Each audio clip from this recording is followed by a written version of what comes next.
Hi, I'm Durangela Bobette, founder of Two Prince Bakery Theater. Today I will be showing you how to make gluten-free cookies from a brownie mix. You only need a few simple ingredients. First, we're going to need a gluten-free brownie mix that you can buy in most supermarkets or health food stores, and most of them come in a 16 or 18 ounce package. Here it is right here. We're going to need half a stick of melted butter. If you cannot use butter, if you have a dairy allergy, you can use any kind of butter replacement melted. We're going to use 2 eggs, or you can use the equivalent of 2 egg substitute. Now we're ready to add our ingredients. First, we're going to do our wet ingredients. The 2 eggs, or the egg substitute.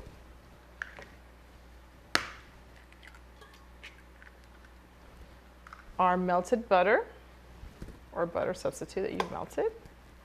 Let's mix those up really nicely on a low speed.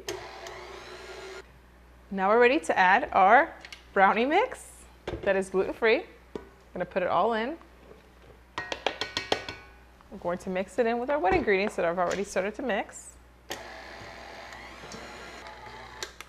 All right, now scrape the pan to make sure that everything's getting incorporated properly and everything's mixed in nicely and together.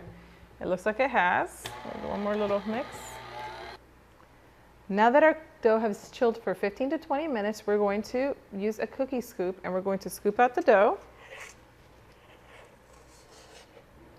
And you're going to spread these about 2 inches apart on the cookie sheet. These are going to be good. Now that we've scooped out our cookie dough for our cookies, we're going to put it into a preheated 350-degree oven for approximately 10 to 12 minutes till cooked. Okay, so now we're going to take them out and put them on a cooling rack so they don't get gummy. Especially with gluten-free things, you cannot let them sit around. Any baked goods, but especially gluten-free, if you leave them sitting around, they'll steam and they'll get really soggy because they don't have that gluten in them. So definitely make sure you take them out and put them in a cooling rack. Always, always, always. So we're going to let these cool for a few minutes and then we're ready to enjoy them.